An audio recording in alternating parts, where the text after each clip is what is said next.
Live better and longer with the Fitzness Show, hosted by fitness expert, author, and TV personality Fitz Koehler. She'll tell you why diets are dumb, supplements are snake oil, and the truth about how you can earn a lean, hard, pain-free, and athletic body. Now for our favorite bossy blonde, Fitz Koehler.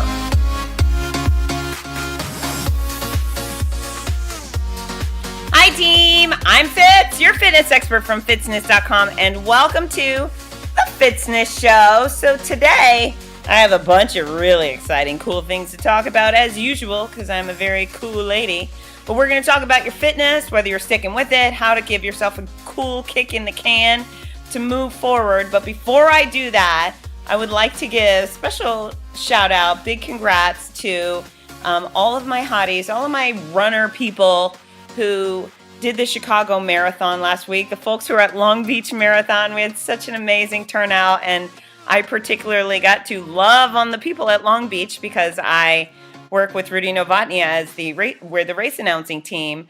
But Chicago has a very special prominence in the world, and it meant so much to me that both Anna Hodeling and Robert Schultz raced in their Hottie Body Fitzness Challenge tank tops. I just loved it. And I'm always so proud to see all of you wearing your Fitzness gear, whether you're just walking around your neighborhood or you're running in a big race or doing a strength training workout at the gym.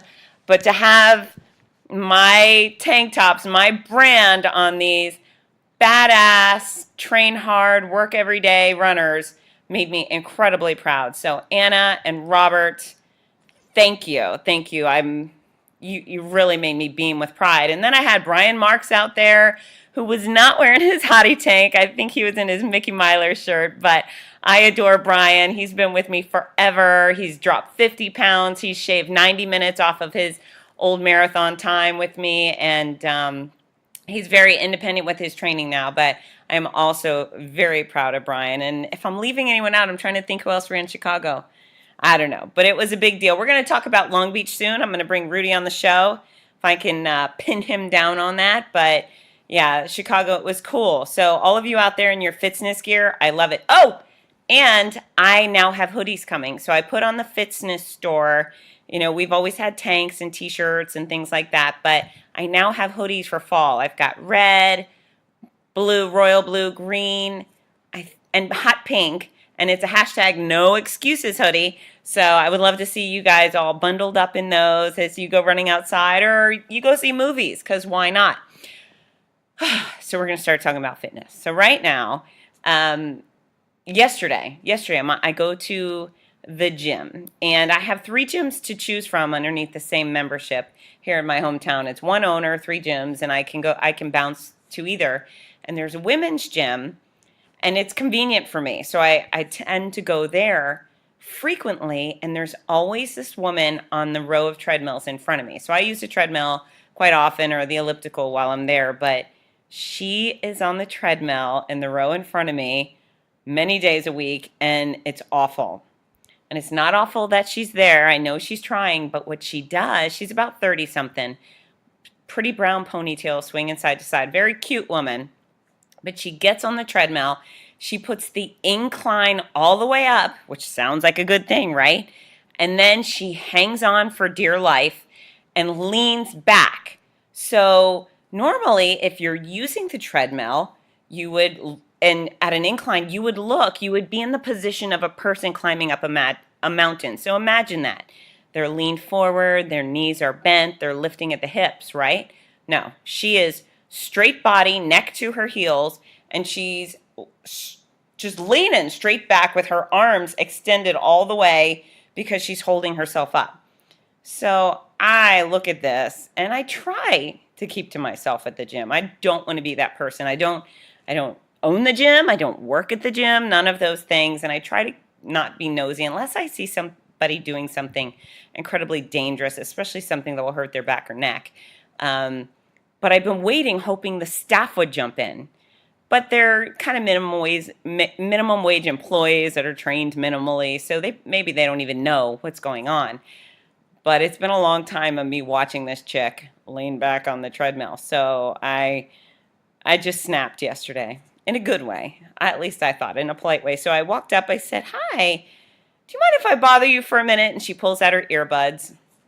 And I referenced, I said, "My name is Fitz Koehler, and I'm a fitness expert. I have a master's degree in exercise and sports sciences. And I wanted to see if I could chat with you about something." I said, "Why do you have the incline so high?" I really wanted to know her answer. And she says, "Well, because I want to burn a lot of calories." I said, "Okay." I said, "Do you mind if I give you some pointers?"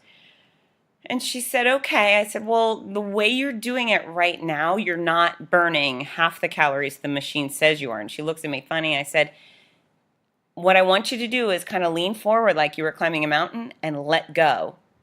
And so she tries, she goes, "I can't, it's too fast." And I said, "Well, that's the thing. It's just too fast for you. And you're not actually keeping up with the pace. You're being dragged. This is why your hands are extended." I said, "If you want to use the machine properly and burn a lot of calories, lower the speed or the incline. Your body should be tilted forward. Your knee should be coming up high. That's how this works. That's how you get the benefit of it." I said, "Also, while you're doing this with the straight legs, you're getting no benefit to your glutes or your quads, all the things climbing a mountain would benefit." "Oh, well, I'm not trying to target my glutes or anything like that. I'm just trying to burn calories." I said, "Well, still on that same philosophy, whatever the machine says," which, trust me, guys, the machines are almost always wrong no matter what. So don't ever trust the calorie count on the machine. But I said, it's just, at best, you're burning 50% of what it tells you are, maybe less. So she goes, "Oh." And I said, "So listen, do what you want with the information. I'm not here to bully you into doing something, but take the information and I hope you use it wisely." She goes, "Okay." And I got behind her, and what did she do? She kept going as she was, just immune to advice and maybe stubborn, maybe embarrassed. I don't know what it was, but it was painful. It was painful. I just think, ugh, stupid. And here's the stupid part is she really wants to work hard. She's sweating. She's there to get some work done, which I completely admire. However, the risk to her back, to her hip flexors, the risk to her body because has this very improper form while using the machine could put her out of commission for a while. And I told her that too. So anyways, if you're on the treadmill, it's one thing to hold on for balance. In fact, when I'm on the treadmill, I do a lot of reading or I watch Netflix, whatever. So I'll keep a hand on the machine just for balance or just so I don't fly off the machine. It keeps me a little bit level and focused. But doing it any other way is really, bad form and think about that. And if you're so lucky as to have some highly credentialed expert come over and give you advice, listen. Again, look for the highly credentialed person because there's a lot of people who technically know nothing giving out a lot of advice at the gym. But this was a situation where I thought, dang it, I'm going to have to say something. I was disappointed that she didn't utilize the advice. Maybe she will in the future. But I wanted to pass that along. If you're on the treadmill, don't lean back. Don't hold on for dear life. You can use the arms for balance if you're worried about that. But yeah, you shouldn't be dragging on the machine. So what do you think about that? I wasn't very impressed with the whole situation. And again, I tried to keep my opinions to myself, but on occasion I speak up because I truly care about the people around me. And speaking of, I truly care about you guys, and it's time for the talk. And you know which talk I'm talking about. And I'm looking at you and I got that stupid smirky mouth going on right now. The holidays are coming up. And y'all have been busting your butt for a long time. What I expect for you not to do is let it all go. Halloween's up next. I'm recording this. It is mid-October. We are staring down the barrel of a fully loaded, semi-automatic holiday full of candy. What you going to do about it? You're going to be tough. You're going to keep working out. You're not a little kid. I don't think I have any 7-year-olds listening to my podcast. I mean, maybe if you're in the back of the car, hi kids. But for the rest of you, get a grip. It's Halloween. There are things that you can do to not ingest thousands of extra calories because of the spooky holiday, which is one of my very favorite holidays. So I need your commitment. I need you to just decide, screw it all, holidays be darned.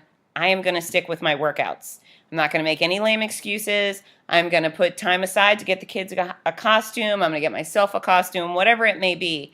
But I am not going to buy a big bag of chocolate 2 weeks before Halloween. You know why? Because you're going to eat it if you leave it in the house. I have a first class policy on Halloween candy, which means I buy nothing until the actual day of Halloween.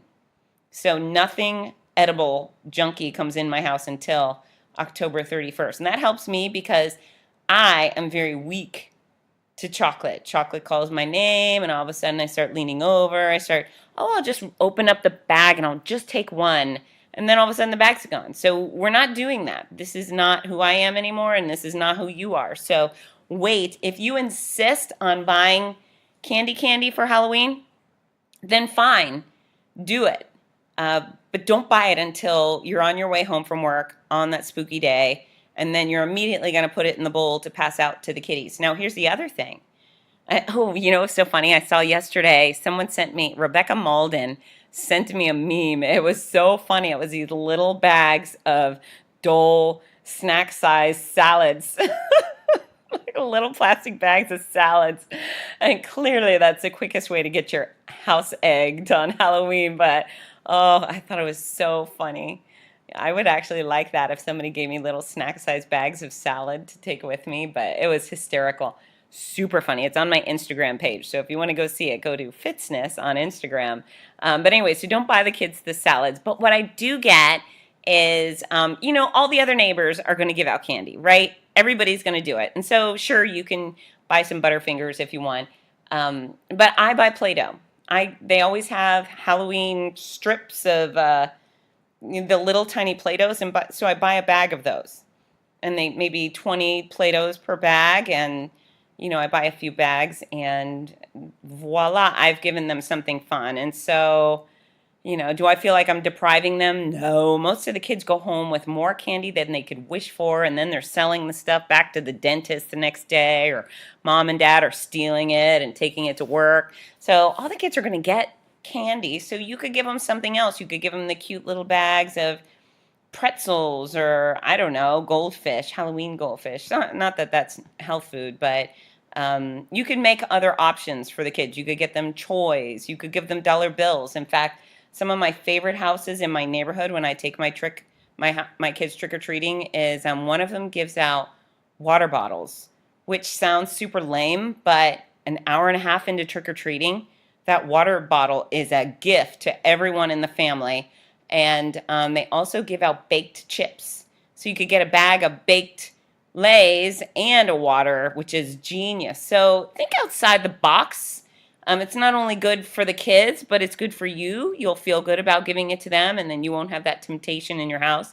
And then the other thing that I like to do if I do buy candy is to get stuff I don't like.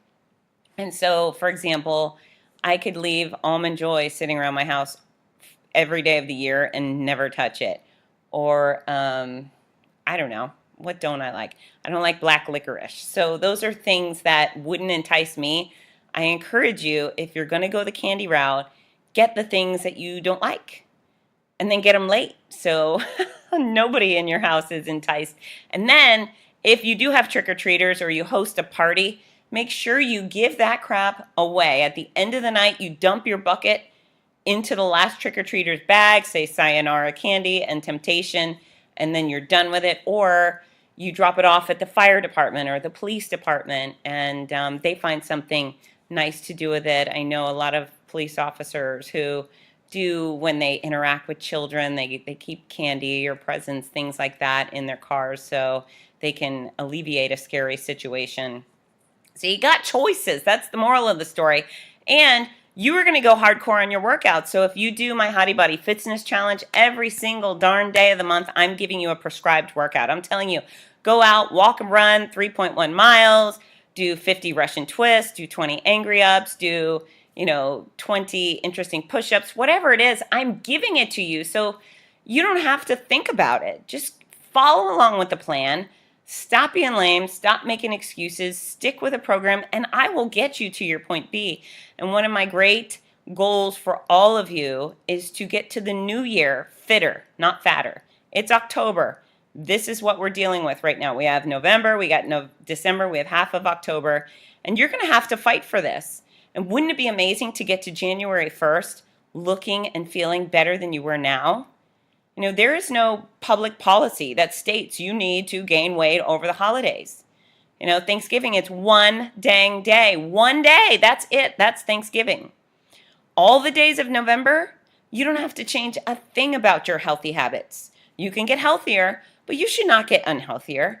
And then the Christmas holidays, Hanukkah, it's really Christmas is one day and it's one eve, right? So you can even stock your Christmas day with something healthy. You could make turkey, which is nice, and you can have a salad, and you can have some mashed potatoes, because I will have some mashed potatoes, and potatoes are actually good for you, full of potassium. Just don't drown them in butter. Yeah, I mean, you can make really good choices. Don't turn into an alcoholic for the holidays. Classless? Sure. Likely to get you fired at the party? Absolutely. So you don't need to be an alcoholic for the holidays. That is a proven fact. If you want to have a cocktail once in a while, great. But Christmas, Hanukkah, Kwanzaa, Festivus, none of it requires you to be a drunk. And when you drink, you eat way too much. This is part of the deal. You have, oh, it's just a couple of wine. I love people who defend their wine. If you put a side-by-side, a snack-sized bag of Cheetos has the same amount of calories as a glass of wine.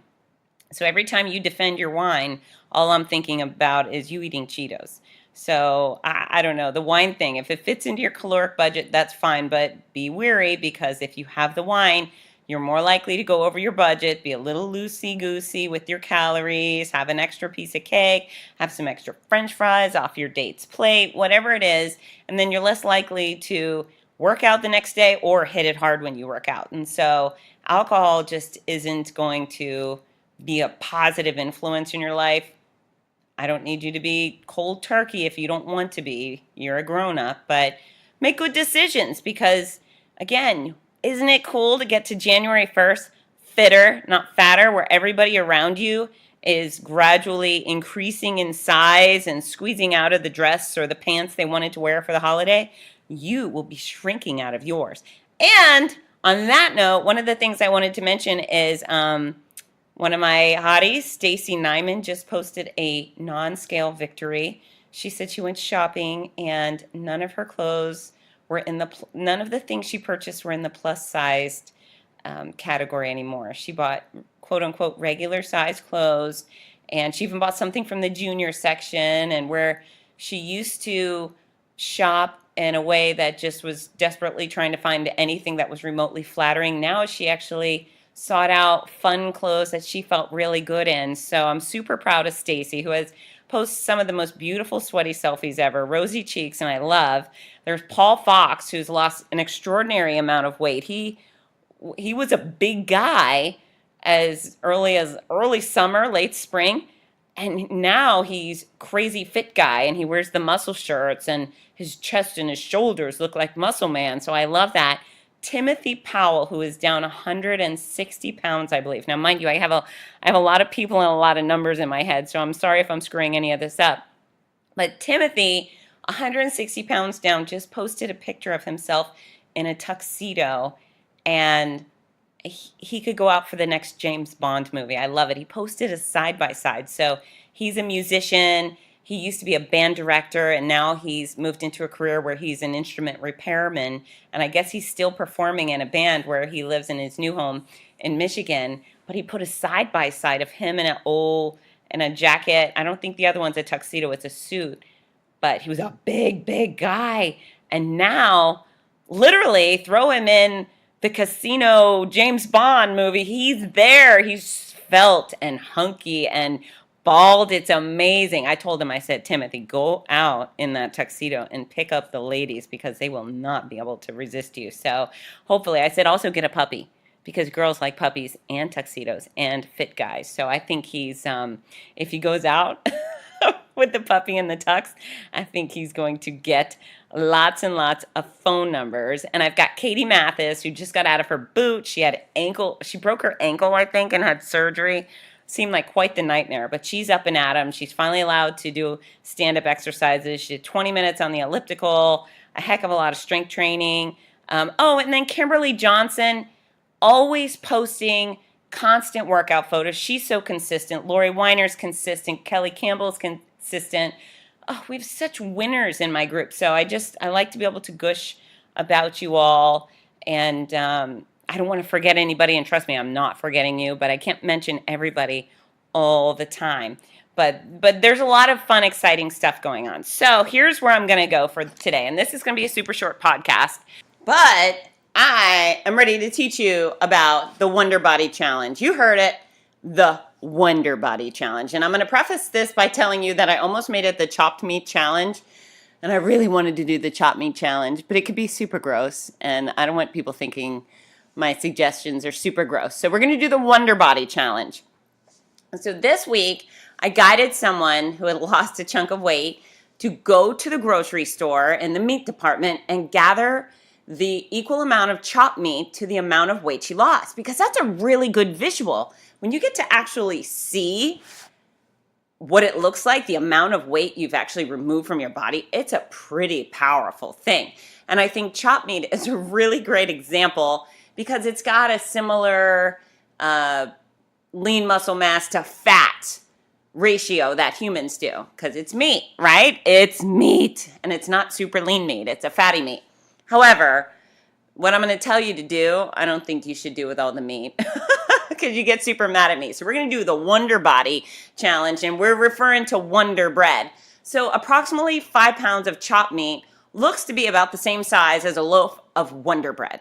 And you could really use any kind of bread for this. However, what I want you to do is go to your grocery store or even a drugstore, I guess, because they sell bread. But gather the loaves of bread, in each loaf equaling 5 pounds, equivalent to the amount of weight you've lost. And then what I want you to do is I want you to shove those loaves in your shirt and in your pants. Yes, put them in your pants. And then I want you to take a picture. Hell, take a video of the entire process. Bring a cohort, a partner in crime, we're going to call them, because you'd be shoving bread loaves in your pants. But if you've lost 50 pounds, that means you should have 10 loaves of bread filling up your shirt, filling up your pants, and then you can see, holy hell, look what I've accomplished. So I think I'm going to go do it too. I'm down 45 pounds from my biggest. And so I'm going to bring someone, probably one of my kids, and boy, will I disturb them, but they're silly, so they'll get along with it. But it's the WonderBody Challenge. Hashtag WonderBody Challenge. I need you all to get to a place that sells bread. Shove all the loaves of bread in 5-pound increments into your clothing to demonstrate how much weight you've lost. Take a picture. Upload it to social media. Put it on my Fitzness page on Facebook. Upload it to the Hottie Body Fitzness Challenge. I want it on Instagram. And I want you to tell everybody that this is the Fitzness WonderBody Challenge. And you know what? Your new body is wonderful. And it's a wonder you ever allowed all that weight to be on you to begin with. But now it's going to be even more wonderful when you can take the bags of bread out of your clothes and get back to your new healthy body the way it should be. So I'm really excited about that. You're welcome for me not keeping it as the Chopped Meat Challenge. Boy, have I agonized over this. However, chopped meat, sometimes it's wrapped up loosely and it could drain, and I just figured it would be gross that way. But the bread, not so gross. And if the grocery manager comes to yell at you, just get all the bread out and run for your life, okay? Just run out of the grocery store, and you may want to wear a fake mustache while you're there. Thank you all for listening. Probably the shortest podcast I've ever recorded. I've got some good ones coming at you very, very soon, but just wanted to stay in touch, keep you on the move. If you've been slacking, it's time to pick it up. Holidays are coming. Oh, and before I go, Ken Allegre and Michael Jones, they are taking on the Marine Corps Marathon, and they are going to crush it. Ken, thumbs up. He's been training like a beast. He's included strength training every darn day, and I think it's going to make a huge difference for him when he crosses the finish line in Washington, D.C. I'm so excited for him. And then Michael Jones, who's lost, well over 70 pounds. He's a completely different man. And here's the deal. He almost bailed on running the Marine Corps Marathon because he got a spider bite. Now, mind you, it was a super bad spider bite, but he reached out and said, well, I can't do the marathon now. And I said, wait, I think this decision's a bit premature. Let's wait it out and see where you're going. And he's ready. He is super duper ready. And I think both men absolutely adore the United States Marine Corps and respect everything that's going on that day. So it will be an honor and a privilege for them to run along the streets of Washington, D.C., past all the amazing monuments, surrounded by Marines. And I am going to be one very enthusiastic supporter here in Florida, looking for results and finish line photos. So having said that, teams, if you haven't already done so, follow me at Fitzness on Facebook, Twitter, Instagram, YouTube. Visit Fitzness.com. Help me get more kids moving in the mornings with my Before School running program, The Morning Mile. Visit morningmile.com. And last but not least, get to work. Bye, everybody. Hi, this is Rudy Novotny, the voice of America's Marathons. We all love how much running has benefited every aspect of our lives, so much so that most of us only wish we'd started sooner. Wouldn't it be wonderful to give the opportunity to children of today? Well, you can. The Morning Mile is a before-school walking and running program that gives children a chance to start each day in an active way while enjoying fun, music, and friends. That's every child, every day. It's also supported by a wonderful system of rewards, which keeps students highly motivated and frequently congratulated. Created by our favorite fitness expert, Fitz Koehler, Morning Milers across the country have run over 2 million miles and are having greater success with academics, behavior, and sports because of it. The Morning Mile is free to the child, free to the school, and is inexpensively funded by businesses or generous individuals. Help more kids get moving in the morning by visiting morningmile.com. Champion the program at your favorite school or find out more about sponsorship opportunities. That's morningmile.com. Long may you run.